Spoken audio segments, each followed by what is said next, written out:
तो दोस्तों, मैं सुरेंद्र कुमार पटेल आप सभी का आपके अपने YouTube चैनल SKP क्लासेस में स्वागत करता हूं। वायरस से होने वाली बीमारियां हम पढ़ रहे थे, उसी श्रृंखला में आगे बढ़ते हैं।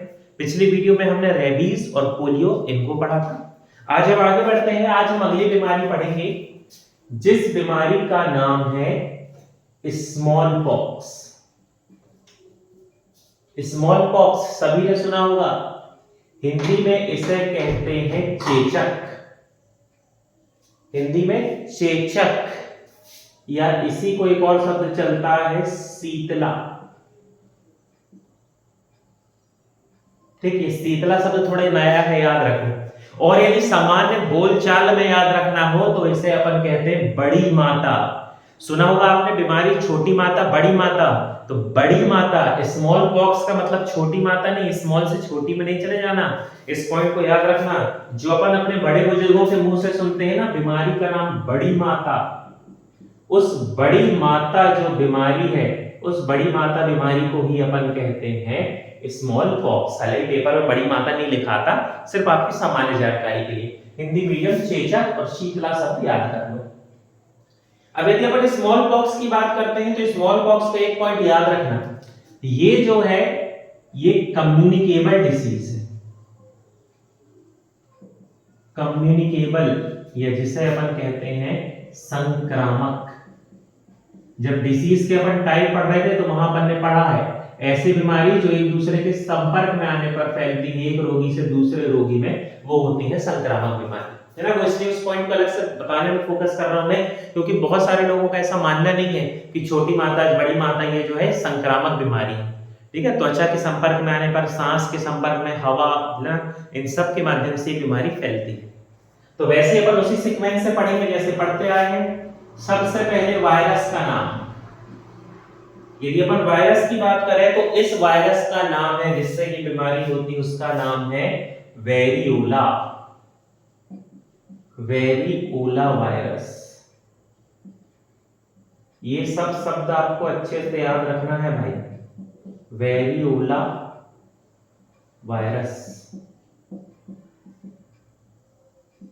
ठीक, अब ये जो वेरियोला वायरस है ये एक प्रकार का डीएनए वायरस है, याद रखना। अपन ने पढ़ा था वायरस में या तो डीएनए होता है या आरएनए। तो ये जो है ये एक प्रकार का डीएनए वायरस है। ठीक, फिर उसके बाद अपन बात करते हैं अफेक्टेड ऑर्गन, प्रभावित अंग। तो अब ये जो बीमारी है, इस बीमारी का अफेक्टेड ऑर्गन बताने की बहुत जरूरत है नहीं, आप समझ ही गए होंगे। त्वचा में दाग बनते हैं तो प्रभावित होगी स्किन, त्वचा। लेकिन याद रखना, जब किसी को स्मॉल पॉक्स की बीमारी बढ़ जाए, मतलब उसके शरीर में ये जो वेरियोला वायरस है ये बहुत तेजी से रेप्लिकेट हो जाए और अपनी संख्या को यदि बढ़ा ले, तो उस स्थिति में वायरस की संख्या ज्यादा होने पर उस व्यक्ति का तंत्रिका तंत्र भी प्रभावित होने लगता है। नर्वस सिस्टम, तंत्रिका तंत्र। तो कभी आपको यदि देखे कि चिकन पॉक्स और स्मॉल पॉक्स का प्रभावित अंग और उसमें त्वचा ना रहे तो घबराना नहीं, आपको ऑप्शन ढूंढना है नर्वस सिस्टम, तंत्रिका तंत्र। फिर इसके अपन बात करते हैं ट्रांसमिशन, संक्रमण की। तो ट्रांसमिशन या संक्रमण अपन ने देख लिया कि यह एक कम्युनिकेबल डिसीज है, संक्रामक बीमारी। एक दूसरे के संपर्क में आने पर यह जो बीमारी है ये फैलेगी। ठीक, अब रही बात की कैसे होती है, तो contaminated food and contaminated water, दूषित जल और दूषित भोजन से बीमारी होगी। फिर जिस व्यक्ति को बीमारी है उस व्यक्ति से और बाकी लोगों में ये फैलते जाएगी यदि उसके संपर्क में आएंगे, इसलिए ये कहलाती है कम्युनिकेबल डिसीज। अब इसके बाद अपन देखते हैं इसके सिम्टम्स, या जिसे अपन कहते हैं लक्षण। किस बीमारी के लक्षण क्या है? तो लक्षण तो आपको सीधे सीधे समझ में आते हैं कि यदि किसी व्यक्ति को ये बीमारी हुई है, वेरियोला वायरस उसके शरीर के अंदर पहुंच गया है, तो वो वायरस क्या करेगा, सबसे पहले उसके त्वचा में धीरे धीरे क्या घाव जैसे बनाएगा, फफोले बनाएगा जिसको अपन कहते हैं। फिर वो जो फफोले हैं वो धीरे धीरे आकार में बढ़ते जाएंगे और उनके अंदर लिक्विड या द्रव भरा रहता है। मान लो अपन खुजली हो रही ना, उसको अपन खुजलाते हैं तो जो फफोले उनके अंदर लिक्विड है वो ये जहां जहां से वो लिक्विड होकर जाएगा वहां वहां फिर से फफोले बन जाते हैं।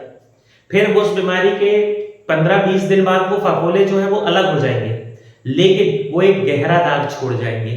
गहरा दाग बन जाता है त्वचा में, उसे ठीक कर पाना थोड़ा मुश्किल है। अब यदि अपन इसको समझना चाहें तो आपको याद होगा कि एक एक्टर थे ओम पुरी, पुराने एक्टर हैं आप, है ना, जो ना जानते हो तो यूट्यूब में देख लेना, इंस्टा में, ये क्या कहते हैं, गूगल में देख लेना। ओम पुरी एक्टर जो देखना, उनके चेहरे में पूरे गड्ढे गड्ढे, पूरे चेहरे में गड्ढे गड्ढे हुआ करते थे उनके चेहरे में। तो वो जो गड्ढे जो बनते हैं ना, वो इसी बीमारी के बाद बनते हैं, है ना। पूरे शरीर में फैलता है, लेकिन सबसे ज्यादा चेहरा प्रभावित होता है। और जब घाव ठीक होते हैं तो वो इतने ज्यादा होते हैं, इतने ज्यादा कंटामिनेटेड कर देते हैं शरीर को, कि जब वो ठीक होते हैं तो पूरी त्वचा में गड्ढे बन जाते हैं।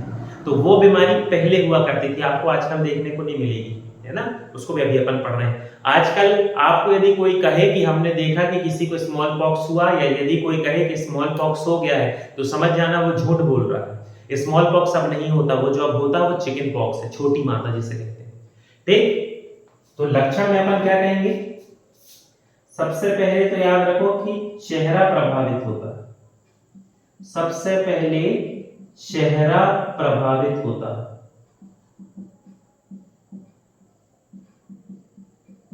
फिर चेहरे के बाद पूरी त्वचा में दाग निकल जाते हैं, त्वचा में दाने निकल आते हैं।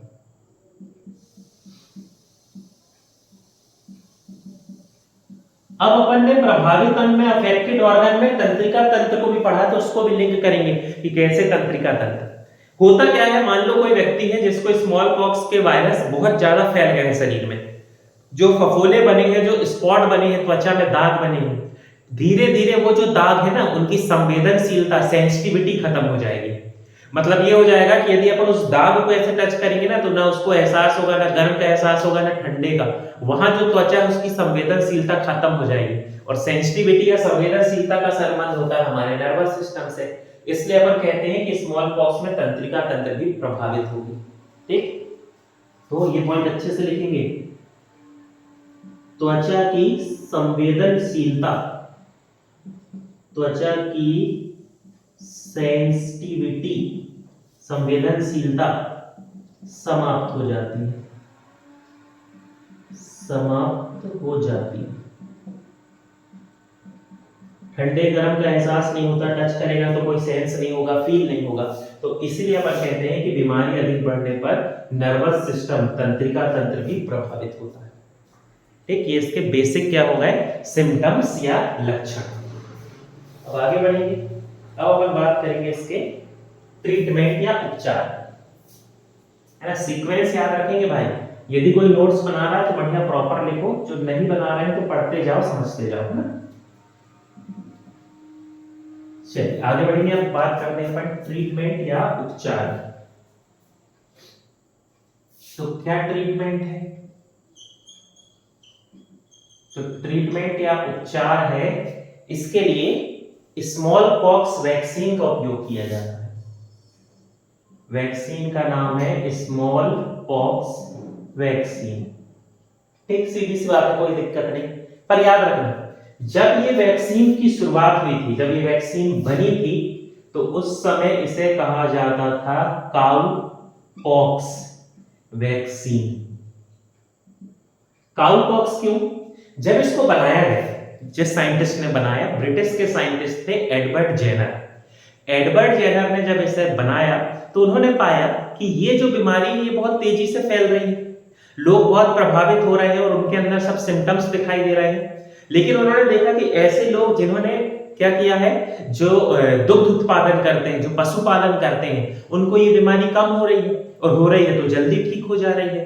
तो उन्होंने फिर ऐसा लॉजिक लगाया कि क्या कारण होगा। तो उन्होंने क्या किया, अपनी स्टडी के लिए लिया गाय का सीरम। सीरम मतलब समझ गए? जब ब्लड में से फाइब्रिनोजन प्रोटीन निकाल दिया जाता है कि ब्लड जल्दी क्लॉट ना हो, तो उसे कहते हैं सीरम। तो उन्होंने ब्लड लिया और ब्लड से फाइब्रिनोजन प्रोटीन निकाल दिया, तो वो क्या कहलाएगा? सीरम। और इस सीरम की मदद से उन्होंने क्या देखा? गाय के अंदर पाई जाने वाली एंटीबॉडीज, और फिर इस एंटीबॉडीज को उन्होंने ट्रांसप्लांट, मतलब ट्रांसफर किया, ट्रांसप्लांट तो थोड़ा गड़बड़ हो गया, ट्रांसफर किया ब्लड की मदद से किसी स्वस्थ मनुष्य के शरीर में और देखा कि वो जो व्यक्ति है वो ठीक हो गया, तो गाय के अंदर सीरम में उन्होंने जो एंटीबॉडीज देखी उस एंटीबॉडीज को शिफ्ट कर दिया ना, दूसरे के ऊपर ट्रांसफर कर दिया, इस प्रकार ये वैक्सीन बनी थी। तो इसीलिए शुरुआत में इसका नाम क्या था, काउ पॉक्स वैक्सीन, फिर आगे जाके इसका नाम हो गया स्मॉल पॉक्स वैक्सीन। तो अब यहाँ क्वेश्चन आता है, या खोज या डिस्कवरी किसने की है, तो ये आपको यहां पर होना चाहिए याद। इसकी खोज 1796 में 1796 में एक ब्रिटिश साइंटिस्ट थे, डॉक्टर कह लो आप जो आपको लगे, ब्रिटिश डॉक्टर थे जिनका नाम है एडवर्ड जेनर। जो पढ़ रहे हैं, जो कॉम्पिटिटिव की तैयारी कर रहे हैं उसके लिए ये नया शब्द नहीं है, ठीक है। बाकी जो नहीं पढ़ते तो याद रखेंगे एडवर्ड जेनर। तो अब स्मॉल पॉक्स वैक्सीन का एक फैक्ट और याद रखना, ये जो स्मॉल पॉक्स है ये पहली वैक्सीन है, सबसे पहली बनाई गई जो वैक्सीन है वो वैक्सीन बनाई गई थी स्मॉल पॉक्स की, और उस वैक्सीन को बनाया है एडवर्ड जेनर ने। यही कारण है कि एडवर्ड जेनर के लिए दो शब्द उपयोग होते हैं। पहला, इन्हें कहते हैं फादर ऑफ वैक्सीनेशन, टीकाकरण का जनक, फादर ऑफ वैक्सीनेशन, और साथ ही साथ इन्हें कहा जाता है फादर ऑफ इम्यूनोलॉजी,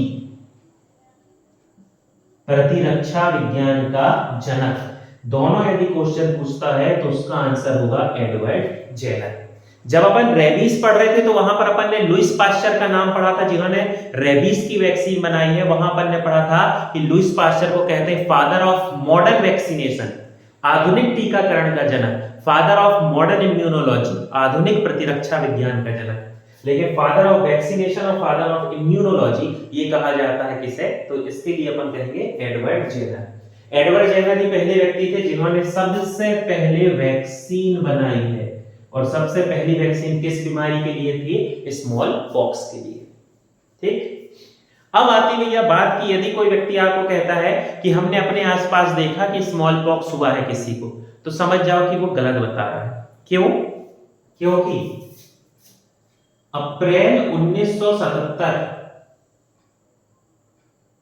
अप्रैल 1977, इसके बाद से भारत में स्मॉल पॉक्स या चेचक के कोई केस नहीं थे। स्मॉल पॉक्स जो है उसके केस भारत में मिलना बंद हो गए, पुराने थे वो ठीक हो रहे थे धीरे धीरे, लेकिन किसी नए को नहीं हो रहा था। कब से? अप्रैल 1977। ये चलता रहा 1 साल 2 साल 3 साल, देखा गया कि नए केस नहीं आ रहे हैं, तो फिर क्या हुआ, मई 1980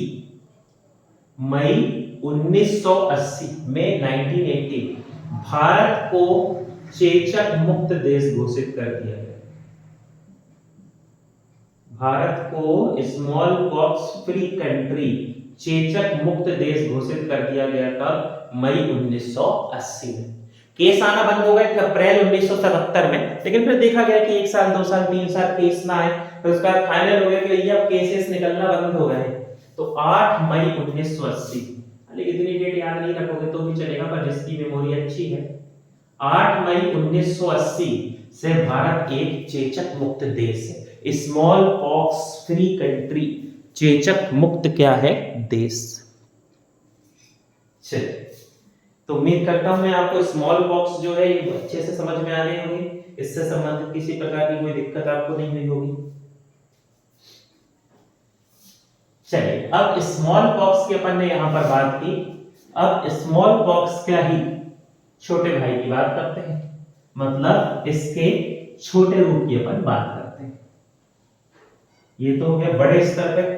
जब स्मॉल पॉक्स हुआ था ना सबसे पहले, जब स्मॉल पॉक्स होता था तो जैसे अभी कोरोना आया था तो उस समय नहीं हो रहा था कि क्वारंटाइन कर दिए, घर में ही बंद है, वो लॉकडाउन है ना, तो लॉकडाउन वाली स्थिति तो नहीं आती थी, लेकिन जो पेशेंट थे उनको घर में ही रखा जाता था, डॉक्टर अपनी निगरानी में रख के ऑब्जर्व करता था, और ऐसे ही मुक्त इलाज जो है सरकार के द्वारा किया जाता था। इतनी घातक बीमारी थी, वो तो धीरे धीरे उसका वायरस कमजोर होता गया और फिर उसके बाद चेचक मुक्त हो गया भारत। ठीक, बाकी थी खतरनाक बीमारी है।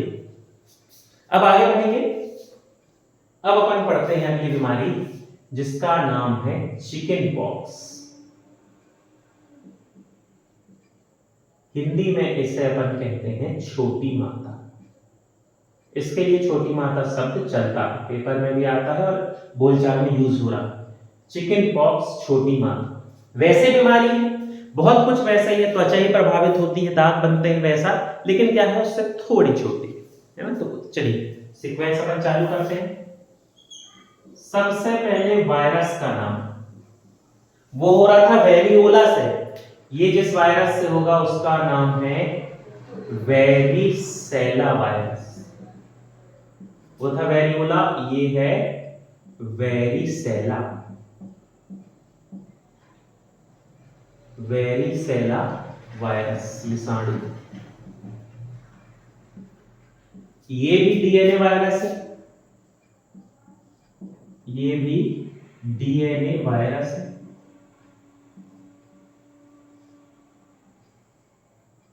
ठीक, उसके बाद आगे बढ़ेंगे। अफेक्टेड ऑर्गन, प्रभावित अंग। अफेक्टेड ऑर्गन तो आपको पता ही है, स्किन। यहां पर केवल स्किन, त्वचा। इस बीमारी में तंत्रिका तंत्र या नर्वस सिस्टम तक मैटर नहीं पहुंचता, त्वचा। ट्रांसमिशन, संक्रमण, तो संक्रमण में तो भैया कम मात्रा में, लेकिन ये भी कम्युनिकेबल डिसीज है, संक्रामक बीमारी, कम्युनिकेबल डिसीज। दूषित जल और दूषित भोजन से होती, कंटामिनेटेड फूड एंड वाटर, फिर जिस व्यक्ति को है उसके संपर्क में आने पर फैलती है, इसलिए संक्रामक बीमारी। फिर सिम्टम्स, लक्षण। यदि सिम्टम्स या लक्षण की अपन बात करते हैं तो यही लक्षण है कि इस बीमारी में त्वचा में लाल दाने निकल आते हैं, रेड स्पॉट बन जाते हैं, धीरे धीरे पूरे शरीर में फैलते हैं, और जहां जहां रेड स्पॉट रहते हैं उसमें बहुत ज्यादा खुजली होती है। ठीक, तो लक्षण पहला, शरीर में लाल दाने निकल आते हैं, रेड स्पॉट, लाल दाने निकल आते हैं। ठीक, निकलते हैं लिख दे रहा हूं, समझ जाना आप लोग। ठीक, फिर स्किन या त्वचा में अत्यधिक खुजली होती है, त्वचा में अत्यधिक खुजली, ईचिंग होगी, खुजली। ठीक, और बीमारी अधिक बढ़ने पर सर्दी, जुकाम, जोड़ों में दर्द, ये सब भी होने लगता है, लेकिन ठीक है, ऐसे इतने लक्षण में फिर कंफ्यूजन होगा। तो जो अच्छे वाले जो लक्षण है जो उसी बीमारी से रिलेट करते हैं, मैं उसको फोकस करके आपको बता रहा हूं।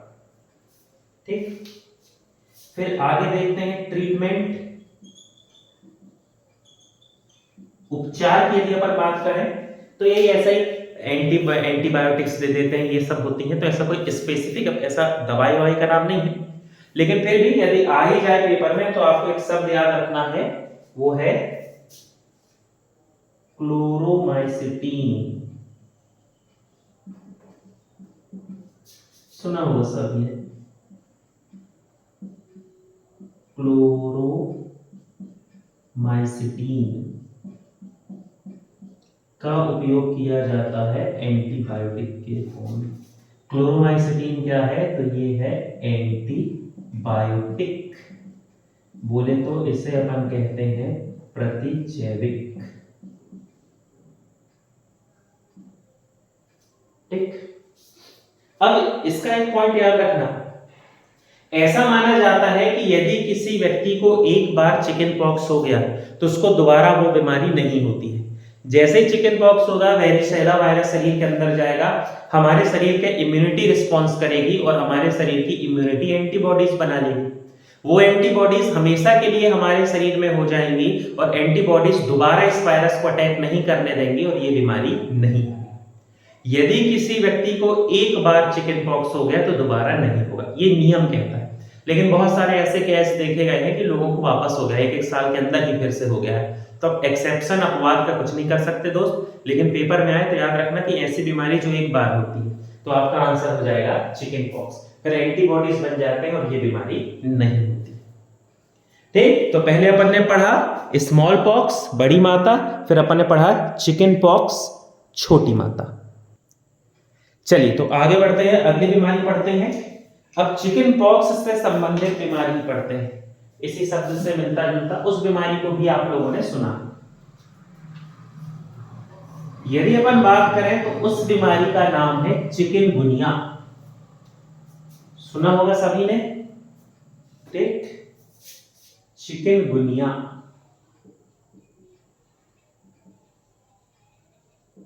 हिंदी इंग्लिश दोनों में यही नाम है इसका,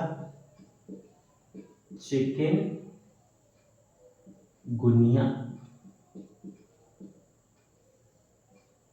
ठीक, अब चिकनगुनिया शब्द को लेके बिल्कुल भी दिमाग में कुछ नहीं रखना है ना। चिकनगुनिया ये जो शब्द है ये साउथ अफ्रीका में उपयोग हुआ शब्द है।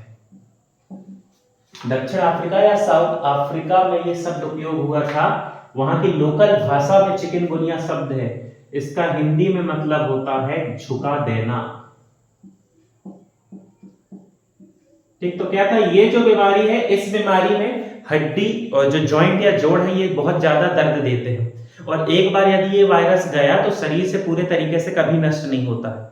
तो क्या होता है, जिस व्यक्ति को ये बीमारी हुआ करती थी उसके जोड़ों में दर्द होता था, चलने में समस्या होती थी, और उसके शरीर में जो हड्डियां वो प्रभावित हो जाती थी। इसलिए वहां के लोकल ये कहते थे कि ये बीमारी हो गई तो आदमी झुक जाता है, झुका देना। तो उसी के लिए उन्होंने शब्द उपयोग किया है चिकनगुनिया। हिंदी इंग्लिश का शब्द नहीं है, मतलब ढूंढने नहीं निकल जाना। साउथ अफ्रीका में, दक्षिण अफ्रीका में ये शब्द उपयोग हुआ था। ठीक, चलिए बाकी सब ऐसे जैसे पढ़ते आए हैं। सबसे पहले बात करें वायरस की, तो इसके अलग अलग वायरस के प्रमाण मिलते हैं। दो नाम जो सबसे ज्यादा चलते हैं, WHO भी इन्हीं शब्दों का उपयोग करता है, वो मैं आपको बता दे रहा हूं। अकॉर्डिंग टू WHO, है ना, WHO के अनुसार, वर्ल्ड हेल्थ ऑर्गेनाइजेशन, WHO ने इसके दो वायरस का जिक्र किया है। पहला वायरस होता है चिकवी, ऐसा लिखा रहेगा चिकवी।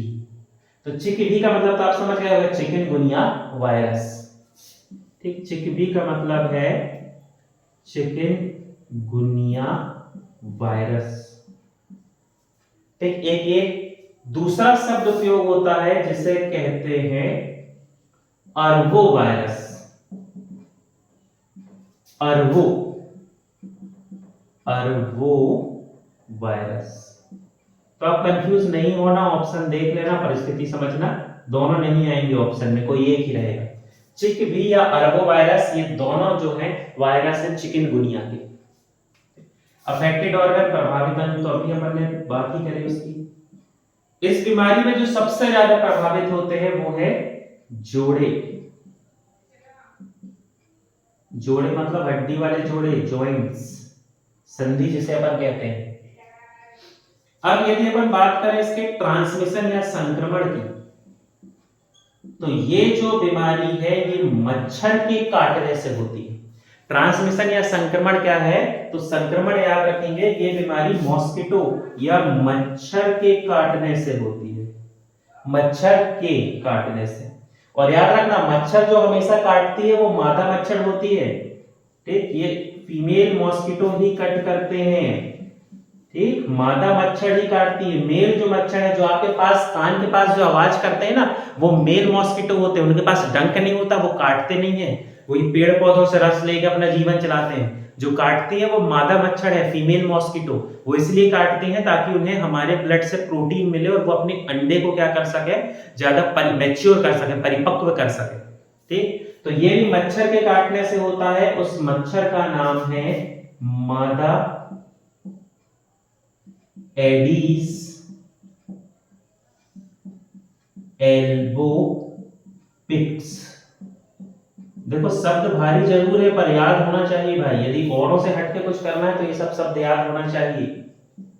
मच्छर का नाम है फीमेल एडीज एल्बोपिक्स। ये जो मच्छर है साउथ अफ्रीका के दलदली क्षेत्रों में, मार्सी एरिया में सबसे ज्यादा है। जो नदी के तट हैं, किनारे जो हैं या दलदली क्षेत्र है, वहां पर ये मच्छर बहुत ज्यादा है। और उसी मच्छर में ये वायरस था जो सबसे पहले किसी व्यक्ति को काटा और शरीर में आया।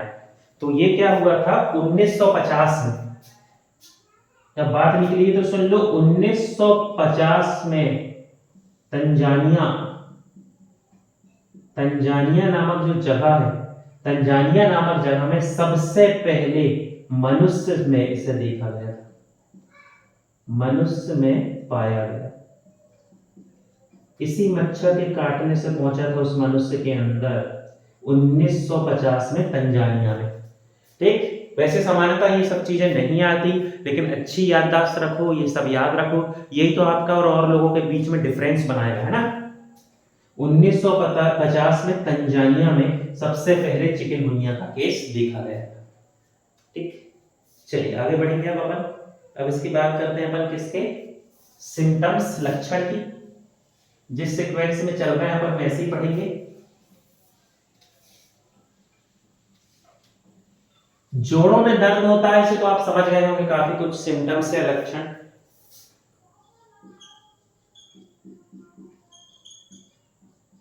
ठीक, सिम्टम्स में तो सबसे पहला लिख लो, जोड़ों में असहनीय दर्द, जोड़ों में असहनीय दर्द, अनबियरेबल पेन इन जॉइंट्स। ठीक, जोड़ों में बहुत ज्यादा क्या होगा, दर्द। अब जोड़ों में दर्द होगा तो क्या होगा, धीरे धीरे ये जो बीमारी जब बढ़ेगी तो क्या होगा, चलने में समस्या, चलने में समस्या, या इसके लिए आप और सटीक शब्द उपयोग कर सकते हो, गति में समस्या। लोकोमोशन जो है, मूवमेंट हमारी बॉडी के, वो क्या हो जाते हैं, बहुत ज्यादा प्रभावित हो जाते हैं। बीमारी अधिक बढ़ने पर ये जो कंटामिनेशन है ना, ये ब्लड में भी आ जाता है, फिर ब्लड से ब्रेन में आता है और फैलता, बहुत दिक्कत होती है ना। लेकिन ये आपको ये याद रखना, इतने पर्याप्त है। फिर उसके बाद अपन बात करते हैं ट्रीटमेंट या उपचार। तो ऐसे बहुत पर्टिकुलर कोई ट्रीटमेंट या उपचार तो है नहीं कि कोई पर्टिकुलर दवाई ही बनी हो इसके लिए, लेकिन फिर भी अलग अलग जगह पर अलग अलग दवाई का उपयोग किया जाता है। जैसे यदि अपन बात करें तो जो सबसे चर्चित जो दवाई में उपयोग की जाती है वो है इबुप्रोफेन, इबुप्रोफेन। ये सब दवाई के केमिकल के नाम है, ये कोई दवाई के नाम नहीं कि आप सोचो दुकान में जाके ले लें। इबुप्रोफेन, नेप्रोसेन, नेप्रो, ये आए हुए हैं भाई, ये क्वेश्चन आए हुए हैं। नेप्रोसेन किसके उपचार के लिए उपयोग किया जाता है, तो याद रखेंगे चिकनगुनिया। बाकी इबुप्रोफेन आया तो नहीं है, पर याद रखना इबुप्रोफेन, नेप्रोसेन, इन सभी का उपयोग एंटीबायोटिक के रूप में किया जाता है। ठीक, फिर अपन देखते हैं, यदि बात करें तो आगे बढ़ेंगे, आगे बढ़ेंगे। ये होगा इसके ट्रीटमेंट, उपचार। ठीक, अब इससे संबंधित कुछ फैक्ट है, कुछ पॉइंट है, अलग अलग देख लेते हैं। WHO के अनुसार अपन सब जो देख रहे हैं, यदि अपन बात करें WHO की, वर्ल्ड हेल्थ ऑर्गेनाइजेशन, तो इस WHO के अनुसार चिकनगुनिया से संबंधित बातें, पहला WHO कहता है कि 2008 की जब उसने रिपोर्ट दी, तो 2008 की रिपोर्ट के अनुसार चिकनगुनिया के सबसे ज्यादा जो पेशेंट हैं, जो मरीज हैं, वो हैं इंडोनेशिया और मलेशिया में। इंडोनेशिया और मलेशिया में सबसे ज्यादा क्या है इसके मरीज चिकनगुनिया के। फिर इन्होंने कहा कि 2007 में भारत से, भारत में नहीं, भारत से एक पर्यटक था, वो चला गया कहां पर, उत्तरी इटली।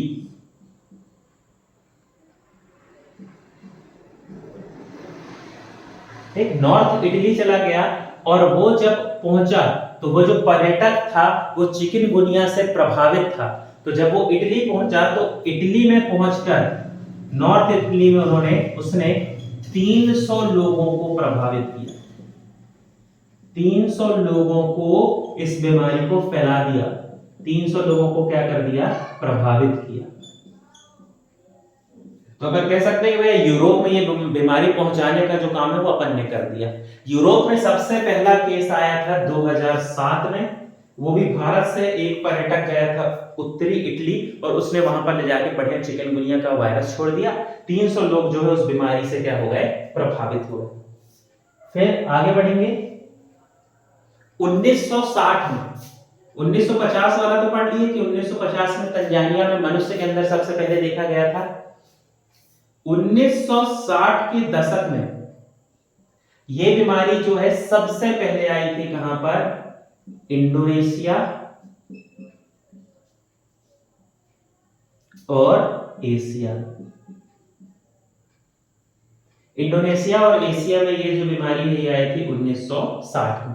आज भी ये बीमारी है, ऐसा नहीं है कि ये चिकनगुनिया की तरह ये स्मॉल पॉक्स या चेचक की तरह समाप्त हो गई, ऐसा नहीं है। आज भी ये बीमारी है लेकिन अब कम है ना, इसके वायरस का प्रभाव कम है। अब दवाई गोली ट्रीटमेंट अच्छा हो गया है, एंटीबॉडीज बन गई है, तो अब ज्यादा असर नहीं है, लेकिन वर्तमान समय में भी यह बीमारी पाई जाती है। ठीक, तो आज की वीडियो में हमने देखा स्मॉल पॉक्स, चिकन पॉक्स और चिकनगुनिया। आप तीनों की डिसीज को अच्छे से पढ़ें। कोई भी डाउट है तो आप कमेंट सेक्शन में पूछ सकते हैं। हमारे चैनल से जुड़ने के लिए आप सभी का धन्यवाद। ऐसी ही जानकारी के लिए आप हमारे चैनल से जुड़े रहें।